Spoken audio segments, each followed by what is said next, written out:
Hello, I'm Simon James Green, and I am the author of Heartbreak Boys, my YA, Life of Riley, Beginner's Luck, which is my middle grade book, and also Llama Glamarama, my picture book.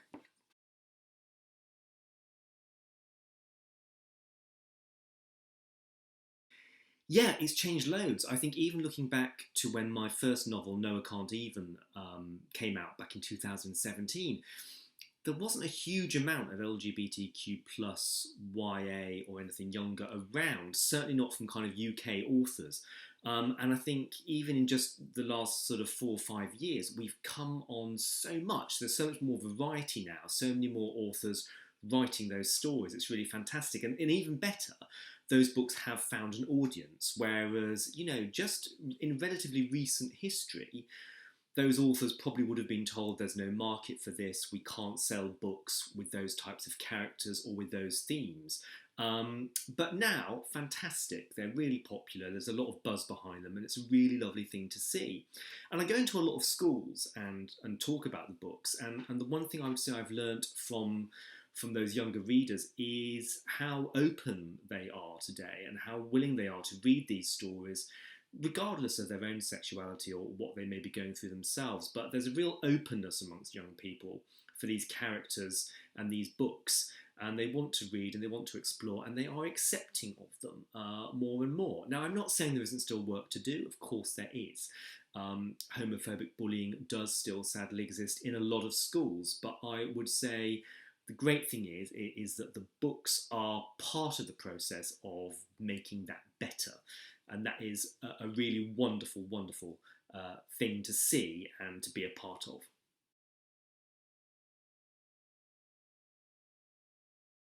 Fantastic, I'm excited too. So, yes, here it is Life of Riley Beginner's Luck. Now, this is a story about a ridiculous amount of bad luck and one 10-year-old boy's mission to get rid of it. So, like my other books, really, I mean, it is madcap, it's a comedy, it's full of laughter, it's full of craziness.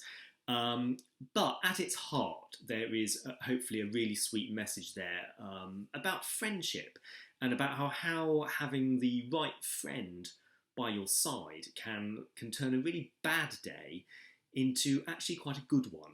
And I think that's a really important thing that I hope young readers will take away, particularly from Life of Riley Beginner's Luck, as well as hopefully lots of laughter and finding it a really kind of entertaining, fun read, which was the other thing I really wanted to achieve with it. It's got brilliant illustrations in it from Alexei Bitskov, who has just done a fantastic job. So I'm really excited for it to be out there and see what people think.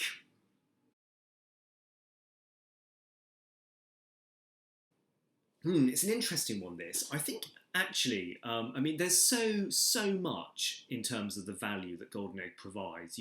With the workshops, the talks, the feedback. It's all invaluable. But I think for me, one of the most valuable things was actually the process of working with an editor and how to work with them and understand their feedback and go back with things. And I think that was really important for me in terms of moving into doing it into writing professionally.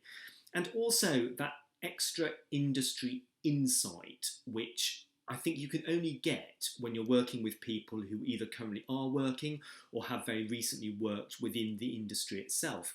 And I think when you're sitting outside of it, it's all a bit of a mystery. You don't quite know what people want. You hear people say, oh, we're looking for this, we're looking for that.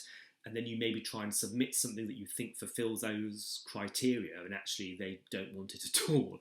It can all seem really strange and like you can't get a foot in the door. It's really hard. I think the great thing about Golden Egg is that it nudges the door open for you, and you can get a really good glimpse of what it's like the other side, and a really good understanding. And I really feel that's been incredibly helpful for me in terms of getting my publishing deals and working in the industry.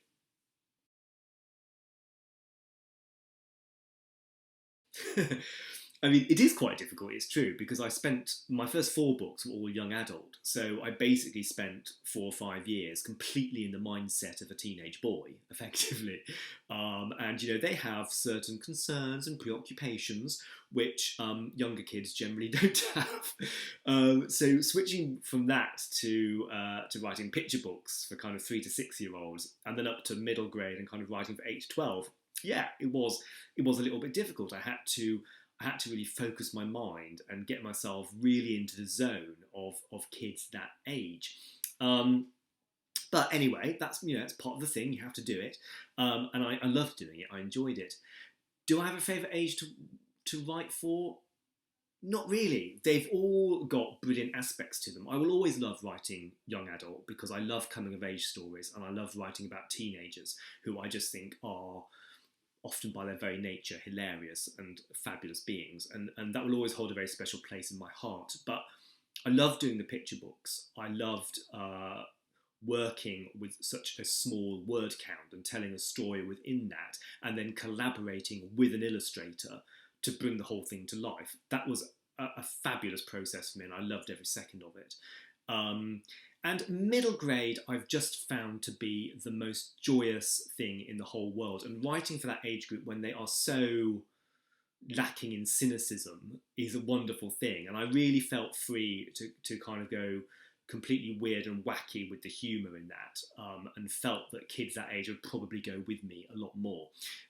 So that was a great thing as well, which I also absolutely loved the process of. So yeah, all 3 are just fabulous, and I'm very, very fortunate and very lucky to be writing in all those areas, thanks to Scholastic, who have backed me all the way and have been very, very good to me indeed. Thanks, Scholastic.